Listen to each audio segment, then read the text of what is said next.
नमस्कार, स्वागत है आपका मेरे चैनल आपकी दीदी ललिता में।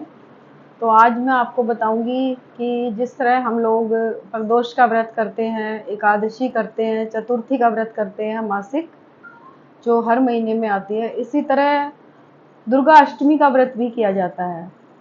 जैसे नवरात्रों में तो सभी को पता है कि नवरात्रों में जैसे हम 9 दिन का करते हैं, कई लोग उतरती चढ़ती करते हैं, जैसे पहला कर लेंगे, फिर लास्ट में अष्टमी का कर लेंगे। जिनके यहाँ नौमी की कढ़ाई होती है वो लोग अष्टमी का करते हैं, जिनके यहाँ अष्टमी की कढ़ाई होती है वो लोग सप्तमी का व्रत करते हैं। तो इसी तरह आप जैसे दुर्गा अष्टमी का जैसे हम 2 नवरात्रों में करते हैं, एक चैत्र नवरात्रि में और एक आश्विन नवरात्रि में।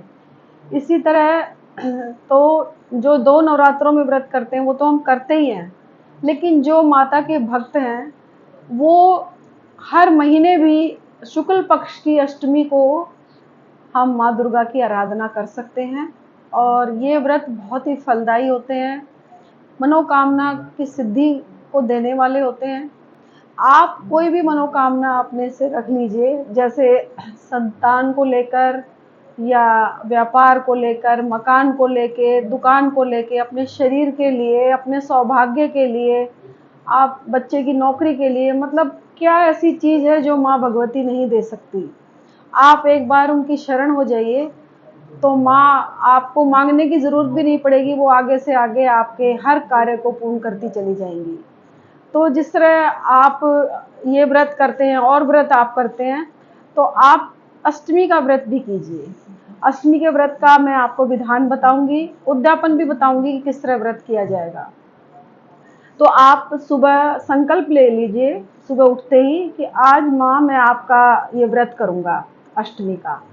तो आप सुबह अपना सर धो लीजिए, नहा लीजिए, लाल, हरे, पीले इस तरह के वस्त्र पहन लीजिए।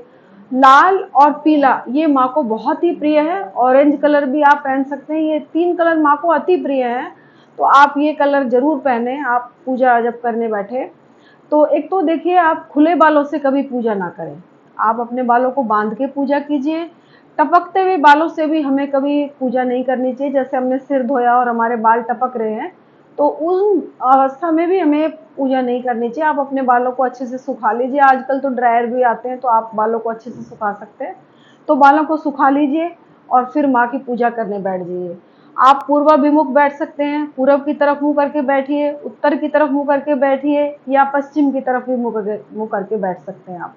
आपके घर में यदि मंदिर लगा हुआ है तो आप मंदिर में भी पूजा कर सकते हैं माता की। अगर आप सोचें कि चौकी लगा के कर सकते हैं तो आप चौकी भी लगा के पूजा कर सकते हैं। तो आप माँ की उस अष्टमी वाले दिन, अगर आप सब लोग घर में हैं तो आप अखंड ज्योत भी लगाइए।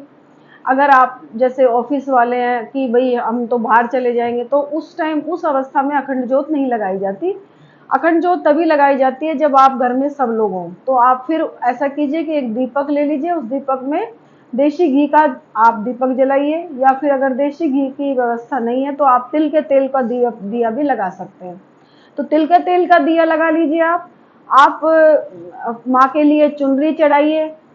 और माँ को जो प्रिय भोग है इनके, माँ को अनार बहुत ही प्रिय है। माँ को अनार अनार का आप अगर व्यवस्था कर सकते हैं तो अनार जरूर चढ़ाएं, नहीं तो आप सेब भी रख सकते हैं। मतलब लाल फल माँ को बहुत प्रिय है, तो आप माँ को अनार या सेब इस तरह का फल जरूर चढ़ाएं। और फिर माँ की, जैसे आपने चुन्नी चढ़ा दी, आपने माँ को अगर श्रृंगार का सामान, अगर आप ज़्यादा ना चढ़ाएं क्योंकि हर महीने करेंगे तो हर महीने तो नहीं लाया जाता, तो आप ऐसा कर लीजिए, एक बिंदी का पत्ता ले लीजिए, एक आप कुछ भी जैसे नेल पॉलिश ले लीजिए। मतलब 2 की संख्या में हम सुहाग का सामान कोई भी चढ़ाते हैं तो एक अकेला नहीं चढ़ाते, हम जोड़ा लगा के ही सुहाग का सामान चढ़ाया जाता है। तो आप वो ले लीजिए, धूप बत्ती लगाइए। माँ को जब आप पूजा कर लें तो पूजा में आप, जैसे अगर आपको जल्दी नहीं है तो आप सप्तशती का पाठ जरूर कीजिए। सप्तशती में आप जो 8वां अध्याय है वो आप जरूर पढ़िए सप्तशती का। अगर आप ये नहीं पढ़ सकते तो आप कवच कर लीजिए, अर्गला कर लीजिए, आप माँ के 32 नाम जप लीजिए, 108 नाम कर लीजिए। तो इस तरह से भी दुर्गा चालीसा पढ़ लीजिए। महिषासुर मर्दिनी स्तोत्र का पाठ करना चाहते हैं वो अति उत्तम रहेगा आपके लिए, यदि वो कर सके तो वो कर लीजिए। चंडी चरित्र का पाठ भी कर सकते हैं आप, जिसमें भाल लसत विशाल शशि दृग मीन खंजन लोचनी, ये पहला आता है। मैं बहुत ही भावुक हो जाते हैं इसमें भक्त लोग जब माँ का ये आह्वान किया जाता है, और माँ के इसमें सारे अध्यायों का वर्णन है इसमें। तो आप इसको कीजिए। आप इसको जब पाठ को करेंगे तो आपको एक अलग ही अनुभूति होगी कि माँ जैसे सामने ही बैठी हैं और हम उनको सुनाए जा रहे हैं। आप मन से अनुनय विनय से आप करेंगे आप इस पाठ को, तो आप खुद कमेंट बॉक्स में लिख के बताएंगे कि ये पाठ हमें बहुत ही अच्छा लगा। तो आप ये कीजिए। फिर आप लास्ट में जैसे आपने ये पाठ कर लिए, उसके बाद में आप आरती कीजिए। आरती आपकी मर्जी है, जैसे अम्बे गौरी की कर सकते हैं आप, अम्बे तू है जगदम्बे काली, वो वाली आरती कर सकते हैं, या आपको जो आरती पसंद हो, जिसमें आपको आनंद आता हो आरती करते समय, आप पूरे आनंद और मतलब पूरे मन से आप कीजिए इस व्रत को और आरती कीजिए। फिर आप अंत में कपूर की आरती कीजिए और देखिए क्षमा प्रार्थना जरूर कीजिए, और लास्ट में ये भी कहिए कि त्वमेव माता से पिता त्वमेव, ये वाला भी जरूर बोलिए। फिर आप क्षमा याचना कीजिए। फिर आपकी जो मनोकामना हो वो मनोकामना आप माँ को विनती कीजिए पूरा करने के लिए। आप देखिए, आप यदि आपकी श्रद्धा और आपका विश्वास दोनों ही अगर प्रबल हैं, तो आप जल्द ही इन व्रतों से आपकी मनोकामना अवश्य ही पूरी होगी। क्योंकि मैं खुद भी इस व्रत को मैंने किया है और मैंने औरों को बताया भी है। तो इस व्रत को करने से कौन सी ऐसी चीज़ है जो माँ भगवती नहीं दे सकती। वो सब कुछ देने वाली है, वो माँ है हमारी। आप उनके शरण होकर देखिए, आप इस व्रत में बहुत ही लाभ उठाएंगे और बहुत ही आप मतलब इस तरह हो जाएंगे कि हमें सब कुछ मिल गया, मांगने की ज़रूरत ही नहीं पड़ेगी। तो कीजिए आप इस व्रत को। और फिर मैं आपको अगले उसमें उद्यापन भी बताऊंगी कि किस तरह आप उद्यापन करेंगे। तो अगली जो वीडियो होगी मेरी, उसमें मैं उद्यापन बताऊंगी। तो आप कीजिए इस व्रत को और आनंद उठाइए, करवाइए अपनी मनोकामना पूरी माता रानी से। तो जय माता की, हर हर महादेव। यदि आपने मेरे चैनल को सब्सक्राइब नहीं किया है तो मेरे चैनल को प्लीज़ सब्सक्राइब कीजिए, लाइक कीजिए, शेयर कीजिए, ताकि मैं और अच्छी अच्छी वीडियो आपको देती रहूं और अच्छे अच्छे व्रतों के बारे में आपको ज्ञान देती रहूं।